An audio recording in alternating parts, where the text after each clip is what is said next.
Welcome, everybody. Episode 7 of the Build My Church podcast. I'm very, very honored to be here with my friend Chris Crawley. He is the executive director of the New Hope Center in Cadillac. Chris, how you doing today? Doing well. Thanks for asking, Brian. Good to see you on here. I've known Chris. In fact, Chris and I go back to the very first time when Cheryl and I moved here to Cadillac. We went into the bank. We hadn't even moved in the house. I hadn't even started at Cherry Grove yet. We had just had been voted in. We were moving stuff in. We were looking the town over, and we needed to open a bank account. And Chris was our banker. He opened our first bank account here in Cadillac. So I appreciate that very much. Thank you.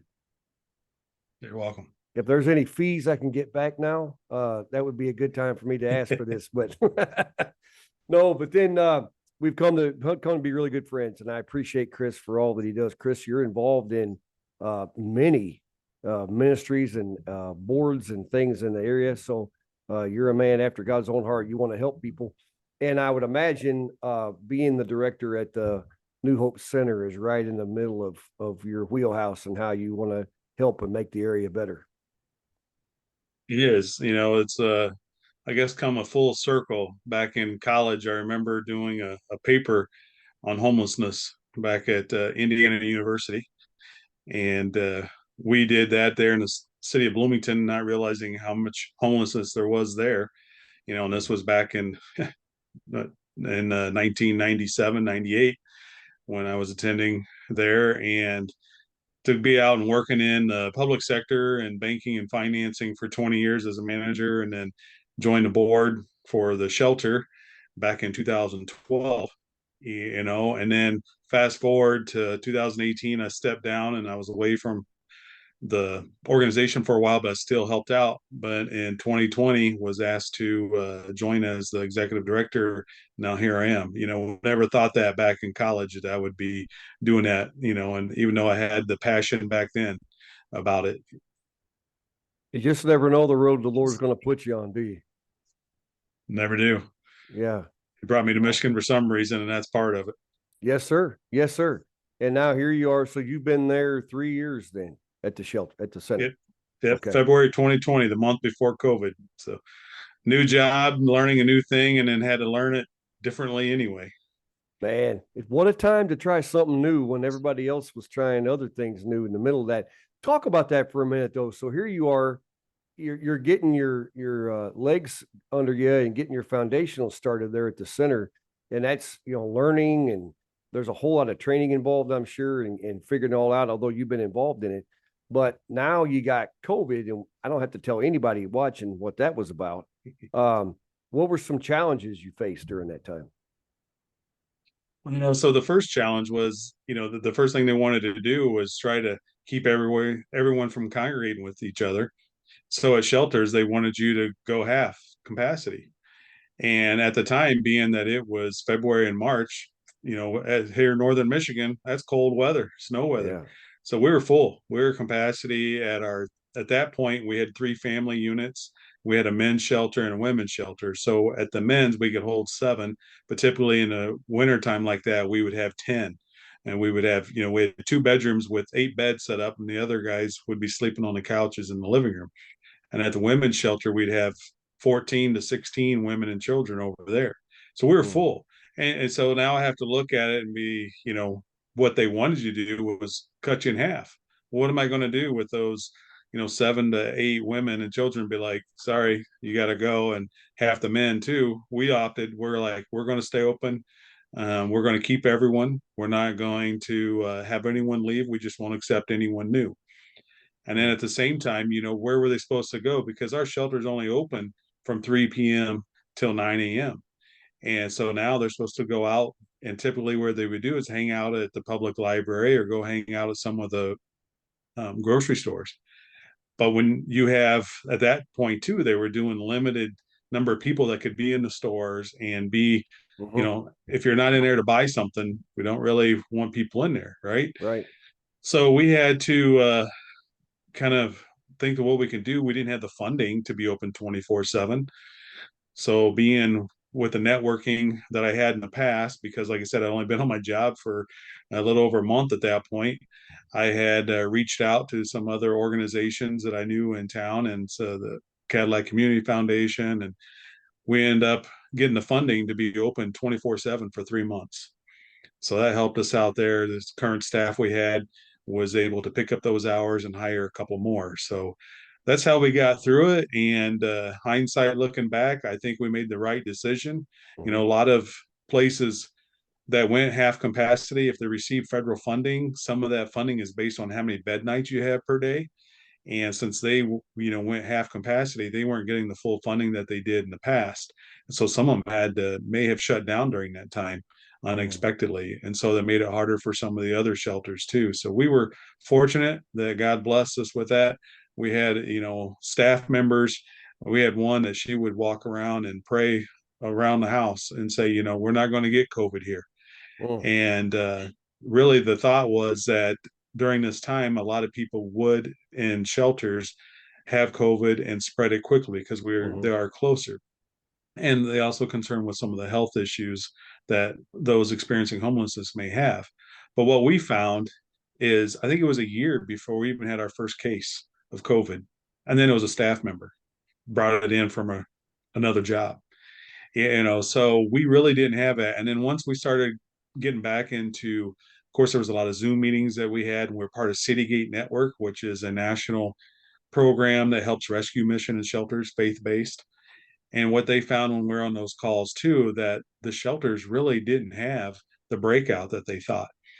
And so, but when you think about it in hindsight, what are the couple of reasons why? One, they hang out at restaurants. I mean, you if you go out to eat, that's typically where you might get it. You're at the grocery store, you might be at Yep. school or church. Well, our clients at that point, they're typically not hanging out those places. Yeah, if they have a job, they're there, but a lot of times those works were shut down. They're not going out to eat. They're not going to the grocery store. We provide food and everything there for them, so they really didn't have that exposure, the same aspect that some of us are on a daily basis. Mhm. So everybody was really navigating brand new stuff. Everybody was, and in your situation, you can't just close like restaurants did or limit the stuff like the stores did. This is their home. It's like telling your family, okay, four of us can only stay here if there's eight people in there. So four of the people in the house, you four got to go live in somewhere else, and there's nowhere to go. God bless you for staying the course and sticking with who you had there. And I'm sure they appreciated it, obviously, as well. Um, Yeah. and so as you navigated through that and got through COVID and things have gotten to whatever normal is now, here you are now. What's the greatest challenge that you've had since you've been the director? Well, what we find is, I want to say initially each year we think of funding. We do a Yeah. budget, and then we get this final figure at the bottom, and we're like, oh, this is a big hole we got to dig out of. But we pray about it, we think about it. What can we do? Is there something new that we took a fundraiser that we could do, or how to make people aware of it? And God's blessed us every year that we've come out on the positive with a plus. And this year, so far we approved a $98,000 negative budget, and part of that is me being conservative, based on what we received last year. But then if you look at the prior 2 to 3 years, I kind of average that out. But some of that was due to loss of some funding that we had from some grants. One is COVID. There was COVID money out there that they were given to a lot of nonprofit agencies, and those funds have been expensed, and so there's nothing else left to get out of there. So there was some funding there that we lost, and then just the local ones too, that times are getting a little tight, and so the amount of money going out there to try and make sure that everyone gets a little bit and not just everyone getting a large sum. And I understand that. So now we have to find new ways to do that, and it does come through. You never know when something might happen. Earlier this year, we were looking for funding for a generator because now we have the new facility, 9,500 square feet. We could possibly have up to 60 people in there. Wintertime comes. I mean, we hate to have all of a sudden the power go out and have no heat, because that's what we're there to do, is to keep people out from the cold. Well, now we're in the same boat. We're just inside a building. So I had talked to a couple people, some organizations, just in group settings like you and I talking maybe sometime, and someone hears what we're saying. I get a phone call and says, "Hey, Chris, still need that generator." I'm like, "Yeah." well, how much is it? I'm like, well, it's been a while since we've looked, but I think, you know, 14, $15,000 will probably get it. Well, we want to do $10,000 to help go towards that purchase. And so after a few phone calls I made, got a local business that they input it for $9,700. So their donation covered the whole cost and insulation. That's fabulous. So this year, something happens, we will have at least heat in the whole building. We'll have power to the pantry, which will keep the food and freezers, and then to the office and the conference room. Those will still have power too. So our security system will still be running, our computers. And then from there, if we need to, we can run extension cords down to keep some power on for the fridges and the family wings and the others, so we don't have anything go to bad. Every time you don't ever doubt God because you know he knows where you are and your need, but you get it out there and that's where you excel. You're a great communicator, you're a people person. I don't think you know any bounds of going to whatever degree, anything you put your mind to, you go all out for it, whatever you're in. You deacon at your church, any board you're on, whatever you're doing. And so having that ability, and then you come in $300 under what the donation was, you just look up and say, hey, what God knows what he's doing. You're a vessel and you're there for a reason. And those stories just pile up, I bet. You know what I mean? I mean, they probably don't happen every day, but they happen in some capacity all the time. Yeah, and sometimes it's not even monetary. I just have an example that happened in this past couple weeks. You know, we have a lot of donations that people want to stop by and drop off things. And typically in the past, we are looking for clothing and blankets and different things like that. But we were blessed with Walmart here at the end of last year, about this time when they started to do their remodel. They had contacted us, said, "Hey, we're doing a remodel. We have a lot of clothes to donate. Are you willing to accept a donation? You just can't sell any of the product." And at first I was hesitant, but I was like, you know what? Yeah, we'll take it. We'll find a place. If we can't use it, we'll get it out to others. And that was great. And it was kind of the talk of, hey, it's 8 pallets. So I'm thinking, you know, 3 feet high or something like that. I'm like, sure, we'll do that. We'll end up being 15 truckloads. I have a half-ton pickup with extended cab and with the bed, and it was 15 truckloads of that I took over and we stored in our old shelter, Man, and still working on, you know, getting it out to everyone. So it's like I don't need clothing and we're limited on space. And then blankets. Local radio station 96.7 does a blanket drive each year, and when they do that, we receive blankets, and the last year was also some winter coats and different things.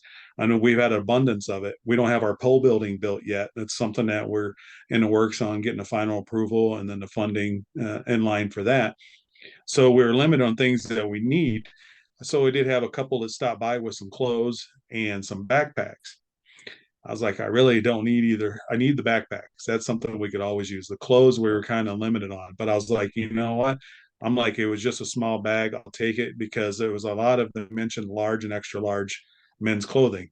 That's a lot of what we go through because that's about the size of the men coming through. mm, And so as we were chatting, they said they were getting ready to head out to Florida in about a month, and they go down for the winter, and they said they help out at a shelter down there. I'm like, well, what are the kind of things you do there? And she talked about some volunteering she does there, and then the husband does some maintenance work. And I'm like, well, that's interesting. You know, it's like we do have some of those type of same things here. Got some maintenance things that need to be done, some drywall and stuff. And, oh, let's take a look at it. So I walked mm, inside, showed them some of the drywall stuff that needed to be done. 2 days later, they show up and they've been working on it. And mm. it's all come through. You know, we just had a board meeting talking about that. Like, hey, we need these repairs. You know, are we going to be able to get someone over here? Do we know a volunteer or do we want to hire it out? It's something I can do, but I'm slow at it. It's not an expert, and that's not what they pay me to do, right? I mean, I'm No, out here to trying to do things like this, make it aware of what we do, yeah, and so I was blessed. You know, I just smiled that day when it was like God just knew exactly what was going on. You know, and there again, it wasn't monetary. It was something that we were needing a volunteer for a specific thing. And here they showed up at the door. And it was by also taking that time to getting to know who they were when they came through the door. You know, if you don't do that, that would have never moved on to that next step on having them show up to volunteer. So we've been blessed. Yeah, it's not looking at people coming through as a number or as somebody I can resource out or just take advantage of. It's listening to who they are, and then look, a great need was met right there, which it comes down to people, obviously, doesn't it? I mean, the community really seems to have gotten behind things because in the last one, especially the 3 years you've been the director, awareness of the center really has skyrocketed because well, you have a new facility there, a different building, but you got other things that are going on. But and maybe I'm wrong, but it just kind of seems like there's even a renewed interest and a lot more people that really want to take a part in what you're doing there. Yeah, we've had a lot of change, from when we started in 1992 from a small volunteer kind of mom and pop organization. And it was a thing that was needed then. I mean, Mhm. what was seeing CAMA, the Cadillac Area Ministerial Association, was each church, we're getting requests from single guys at the time coming, needing a place to stay. So what, 1992, maybe a hotel costs 40, $50 a night. That might be on the high end, but when the church is doing that on a continuous basis and they start talking like, well, hey, Jimmy was just at my place too and asked for the same thing, and they start seeing the same guys show up, it's so they knew Yeah. there was a problem. And so they put their heads together and contacted the hospital at the time, and the hospital gave them a house for $1 a year there on Lynn Street, and they started with the 7 men coming in. And at that point, they were ran by all volunteers, strictly Mhm. volunteers, no paid staff at all. And people would come in at 7 p.m. and they'd be out at 7 a.m. So it was a 12-hour period. They got to come in, might have a little bit of food that they would have and everything, but it wasn't uncommon for, a single guy to come over and volunteer. But I've heard stories since I've been here of they're like, oh yeah, we used to help back when it was over in just the men's shelter, and it would be a husband and wife. They would sleep in the back bedroom there and do it together as a team. Mhm. So that started then. You fast forward a couple of years, they seen a problems with families needing shelter. There was a lot of families experiencing homelessness. So they went back, of course, to the hospital to see, hey, is there some other opportunities we have here? Well, there was a house right next door to the men's shelter. So they let us use for $1 a year. And then two others a couple blocks up. So now that time we have 4 units in town going. And the director at the time, so now we have a paid staff, and then they had a men's supervisor. So they had 2 paid staff members, and then the rest were volunteers that come over and still help out at the men's shelter. The families were kind of on their own, they just stop by and check in Yeah. on once in a while, make sure they're doing case management with the director. Because the director at that time, she was not only the director, she was the case manager. So Mhm. she wore both hats. So she was going around and talking to groups and associations, and they found out that there was a need for a women's shelter because there was a lot of women experiencing homelessness and with single kids or Mhm. single moms with kids. And Oasis at the time were taking them in, but due to their specialty is domestic violence, and some of the Right. funding that they were receiving in town was like, hey, we need to save our funding for those with domestic violence, and those experiencing homelessness, they need to find something else. Granted, though, a lot of them that could possibly be domestic violence are experiencing homelessness because they're getting away from that. Right. But there's a lot of others that are just out there for homelessness for whatever reason that they may have. So she went around talking to some places and small groups and different things. And after she talked to a small group of ladies, a couple of weeks later, a lady showed up with $100,000 check and said, "Here, go buy that women's shelter." Mhm. And that was 2012. I had just joined the board at that time, and I sat on several meetings out at Herring Township on trying to get the approval to be where it was. And then in 2013, we opened the women's shelter. So then we had 5 locations, like I said earlier, 14 women and children that we could serve there and help. And that was a blessing. And then so at that point, we needed more staffing. But in 2018, we were trying to expand the men's shelter because we seen that needed to grow.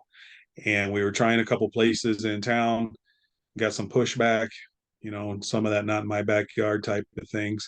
Mhm. But it was also at the same time working with the city and with the community, to be able to come up with a place that worked, and hence where we're at now. We're out there by the sheriff's department, and we were able to purchase some land from a local church, and then we were able to start our build break ground, get this, in May of 2020 during COVID. So during COVID, we were able to build this $1.2 million facility with over 12,000 hours of volunteer hours. Yep. But taking it apart, it's an old charter school from Hart, Michigan. And we took it apart, kept some of the material, and we was able to reuse it and saved us about $250,000 with that. I mean, we Right. use the trusses, we use the steel studs that are inside, all the metal doors are inside, the windows, all but the back exterior windows are from that build. We were the sprinkler system. So there was a lot of things that we were able to do, but of course we couldn't have done it without the volunteers. So we had a core group of about 50 that were out there 2 or 3 days a week with our chairperson, Mark Mogan at the time, and was really the head on that and just finding the volunteers. And then when I came in on it, they already had the blueprints and different things like that, but we still needed to come up with funding. And so we worked with our fundraising outfit that we're using, and we still do, but trying to think of other ways that we can raise those funds and awareness. And the community did step up, and we've been blessed, and it just continues. And we have staff that have a passion for it too. A lot of our staff, they're part-time, and some of them it's a second job, to help things meet, but they're doing it because they have the same passion that I do, is wanting to help others in a vulnerable situation in their life at this time. You can't do well. Jesus said, if you give a cup of cold water in my name, that he would bless that, whatever you're doing, giving shelter, and not just shelter. There's many other things that go on there as well, with helps and resources and things like that. And yeah, that takes money. But you're not just talking about money, you're talking about time, and just at time, and people being there for each other. And so you have an event coming up this month that we definitely wanted to talk about, the walk that you're having. Tell us a little bit about that. Yeah, so November is National Homeless Awareness Month. And we have, even when I was on the board, I was wanting to do some type of an event here in the community to help raise awareness. And we talked about it a lot. It just never got moved forward to anything. And you see some communities do different things. Some of them will do a walk. Some have done a night out where they camp out in like a community area. So you get to experience what it feels like to in a cold night. Sometimes it's just having a dinner. There's different things you can do to make awareness. And so we're part of the Human Service Leadership Council here in Wexford, Missaukee County. And we also have a local planning body, and that deals with people experiencing homelessness with all the resources. And between those two groups, we had mentioned, hey, if we're interested in doing a walk, would you like to be part of that? And so we had a couple people show up. We discussed it, and being in our first year doing this, we're going to start small and see how it turns out. But we're going to do that on November 13th. That's a Monday at 5 o'clock. We're going to start at the New Hope Center. That's 1125 Lincoln Street. And at 5 o'clock, we'll have just a short introduction. Then we'll make our walk down to the public library area.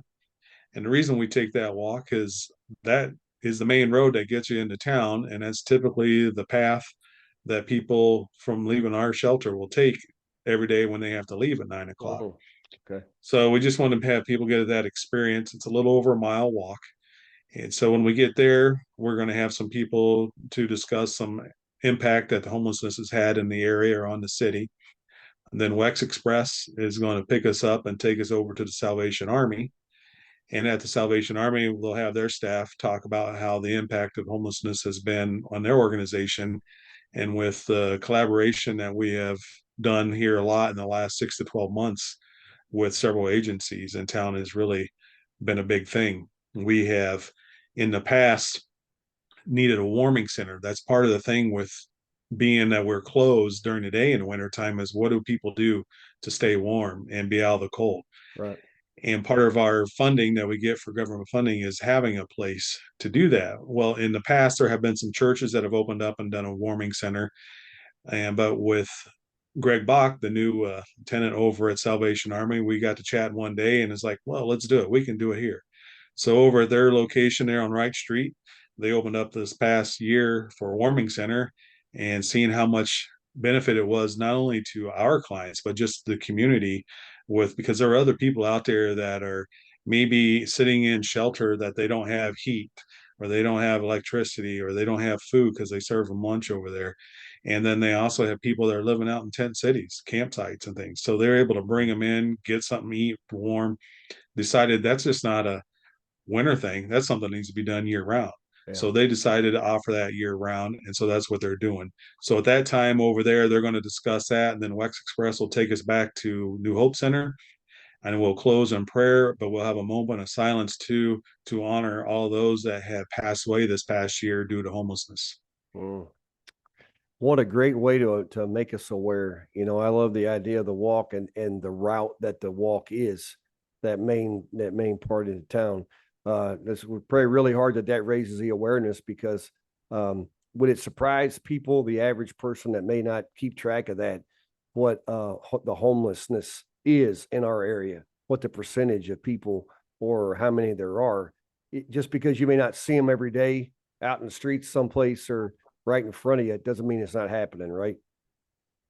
Correct. A lot of people, when you watch TV or watch the news, a lot of times when you think of homelessness, you think of the person under the bridge, Right. camped up with the sleeping bag, or the people at every other corner with their shoe out or something holding out for money, different things. And we really don't have a lot of that here in Wexford County. You might see a couple up by the Walmart Meyer during this time of the year, with their sign up. And, we always caution people on that, to make sure that they are, because we team up. That's not our wheelhouse. We are the shelter. That's where those experiencing homeless come in. But in MCAA, they have street outreach people, and that's where they go out and meet people where they are, Mm. and then they talk to them then and do the seeing what kind of resources they can offer them, see if there's anything that we could team up with to do. But then that's when they kind of confirm really if they're are homeless or if they're just out panhandling. So not saying that everyone on the corner is panhandling. There are truly some of those, but you'll find that a lot of those experiencing homelessness, they don't really, they're kind of shy. They don't want to Yeah. be, they wanted to blast it out there. Hey, I'm homeless. Hey, look at me. Hmm. But when times do get tough, when they do hit rock bottom and they've tried other things, they might, they'll ask for money or ask for food. A lot of them will ask for the food because that's what they really need. I mean, the Hmm. money helps, but if they don't have a place, the money's not going to go far. Right. And one thing that I had learned from someone in the community that I heard him talk about one time is, when I was in college, I used to see people on the side of the road like that and saying they're hungry and homeless. And as I went through drive through, I'd grab a couple extra sandwiches and drop it off there. And they're like, well, one time I was did that and I had a friend with me and they asked me like, well, did you ask that person if that's what they would like?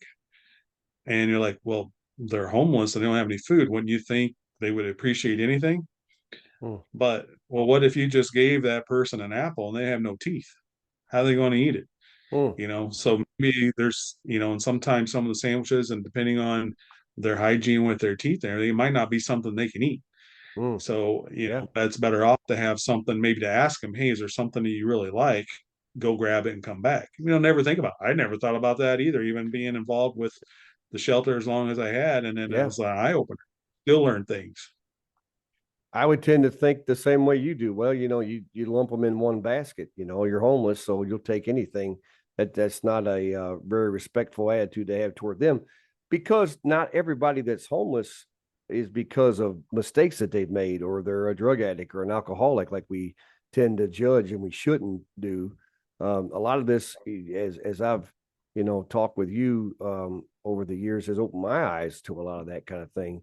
And so in that regard, what's the greatest need you have at the center right now, material wise, or I mean, we don't, you'll always take donations if people want to give as far as money goes, but what's your biggest need right now, especially this time of year? This time of year, this was a little awkward year since we don't have our pole building built yet. We are limited on our space that we have, so we opted not to do our annual food and consumer goods drive, which is typically the first Friday and Saturday after Labor Day weekend. So this year we decided not to do that, and we'll see. We're going to be needing things throughout the year, so we'll be looking for requests at that time. So like right now, for example, pasta sauce. That's one of the things that we have plenty of pasta, but I have very little pasta sauce. Peanut butter and jelly. Peanut butter is doing pretty well, but the jelly, we don't have to go with it. Some of the condiments like mayonnaise and Miracle Whip. We have a lot of canned chicken and canned tuna, but hey, I like to have mine with mayo. You Yeah, know, me it too. gets old after a while, straight out of the can. I like to throw a little mayo in Yeah, there and maybe a little relish, and spice it up a little bit. So yeah, those are things like barbecue sauce. We've been blessed with some restaurants and organizations when they think about when they have an event. Maybe there was a funeral luncheon, or maybe they had a party or something and they had some food left over. They give us a call up and they ask if that's something I'd be interested in. And a lot of times it's some type of pulled pork or some type of meat. But what we found out is, we run out of options to go with it. So we need that barbecue sauce, to put on there. Or sometimes it's mustard and ketchup. That's plain as that. There's mm, different things, and salad dressings, ranch dressing. Ranch goes with everything, right? I mean, right, right. we use that with potatoes and with the meat and salad itself. So those are the things and to go items, the snacks, because every day they do leave at 9 o'clock. And just like you or I, if I don't pack a lunch, I don't eat lunch that day. So we Right. encourage them to pack a lunch. We provide the food. One of the things that we do different there at our shelter than a lot of the places is they have to cook their own food. They have to make their own meal, pack, Good. whether it be breakfast, lunch, or dinner. And a lot of other places you go to, you'll notice that they cook for them, provide them a meal. But part of that, we're wondering, what are we teaching them? Because when they get permanent housing, when they leave, is someone there to cook for them? Is someone there to make their meal? Mm, No. So no. if they start learning that now while they're there, I'm not saying that we enjoy having, and we do have that sometimes, a group come in and cook a meal for our clients, and myself have even done that, and I enjoy that. When I have time and we have some extra stuff, I'll go back here, and I've done a taco night, I've done a Thanksgiving dinner night. There's different Yeah. things that we'll do, and we encourage that if people are thinking about it. I've been getting a couple emails out recently like, hey, we'd like to maybe cook a meal. My family was wondering if you um, allow people to come in and do that. We do, just need the heads up, and we try to work it out, and we do that, and they serve them. And so it's Good. really a good thing. It's something that it's blessing our clients, it's blessing the family that's doing it. They feel good about it. And so those are the type of things that we really need. I don't need blankets. We don't need Right. clothes right now. Yeah. Those are the main things that we continuously have people bring us, and we just really don't need those type of items. It's mainly the non-perishable items. We always looking for fresh meat, fresh vegetables, fresh fruit. I won't say fresh meat. We do the frozen Hmm. too. We've been blessed with some eggs. We have a farm that's been donating about 20 dozen eggs, Good. along with some other individual people that raise chickens. Will donate some eggs too. And so we go through a lot of those. It all depends on who's in the shelter at the time. And milk. I buy milk. I just went today. I usually go every 3 or 4 days. I buy 12 gallons of milk. But we recently got a donation from 100 plus women who care, and that was enough money with what we had to get a standalone refrigerator that's big enough to hold probably 24 gallons of milk, and also big trays of donations. So when we get that food items that a lot of times it's in a big silver pan, we have to downsize it into several containers to try to get it to fit in the fridge. Now we can just throw aluminum foil right over it and throw it in there and call it good until Yeah. we serve it to the clients. Awesome. And so Awesome. God has been good to you. And the thing that you had to be reminded of, it's not, especially for right now, which is good, is the holidays coming up. And I would imagine that's when, in wintertime, obviously we know how winter is up here for us. You're on the top of the list a lot during those times. But as you said, this is not a seasonal thing, and it's not just a holiday thing. It's 24/7. There's always going to be, unfortunately, there's always going to be this need, and you're providing. It's a great ministry, but it's also just a service to people who need this, and you want to do the best you can do. And so to be thought of any time of the year, I'm sure it's you're grateful to be able to do that. yeah, this time of year is typically our big push for funding. We Right. also started last year being at November being Homeless Awareness Month, and we Yeah. celebrated 30 years last year. We did a campaign of 30,000 in 30 days. And we met that last year with about 31,000. So the community came through, and this is above and Good. beyond our normal giving that we have, so when we're talking to people about this, and we decided to go ahead and do it again this year, because this, again, we started out with a minus $98,000 deficit. We've made some of that up with, I got awarded a $25,000 grant that was Good. a new one to us that we haven't had in the past. So we are making that up with being out there and applying, and God giving us the right direction on where to get Yeah. money and where to ask for money. And so with that, we are still doing the 30,000 for 30 days this year too. That kicks Okay. off tomorrow. Okay. And so if a lot of times we'll probably be talking to maybe some people that already support us. We're not expecting you, we already appreciate the support that you're giving us. We're looking for you to maybe share that with your friends and family that aren't supporting us, Right. and you just talk about why you do it. Why do you give to New Hope Center? And come and take a tour.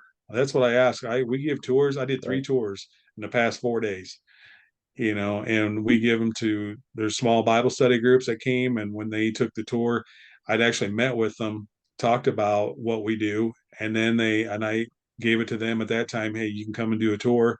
When they came to the tour, they donated a lot of those items that we just talked about. It was funny, they showed up. I only had 1 can of pasta sauce when they showed up, and that was several items that they brought was the pasta. So I'm like, see, God answers again There you there. go. Laundry detergent. That was a big thing that we were needing, because we have 45, 46 people in shelter right now, and we have about 52 to 55 beds set up, and we can house up to 60 in emergency type situations. That going through laundry soap, it's a lot. I mean, Oh think of yeah. how much we go through at home. Oh And yeah. so double that. And when we're down to only a couple, since we didn't do our consumer drive this year, that's something that we go through a lot. And it just goes back to one of those times we get a donation from FedEx from unreturned items and things that they have to hold on for so many days, and then they can donate. And it's like Christmas whenever I go there, because I never know what I'm getting.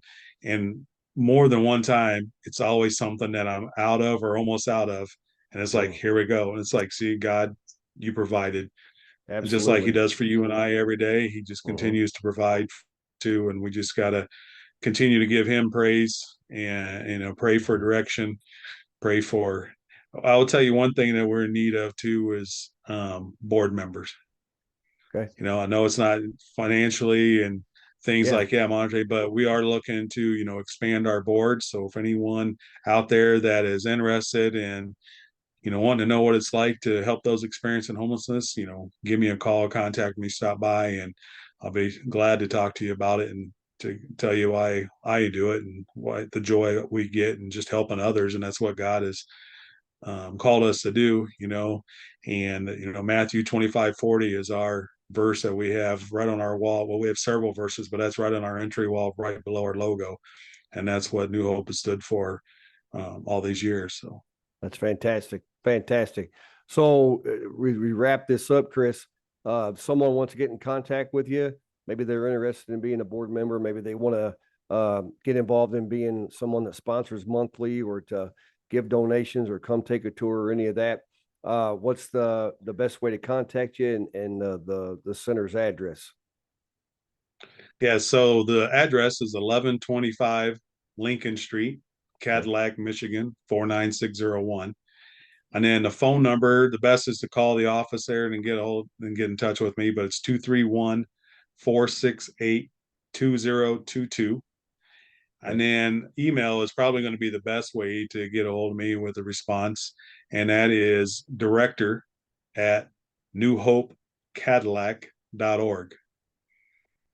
All right. We'll make sure we put them up too on the graphics after when we in post editing as you're watching this. So we'll make sure that's all up there to put that in there. Chris, thank you for so much for joining us today and for all you're doing there.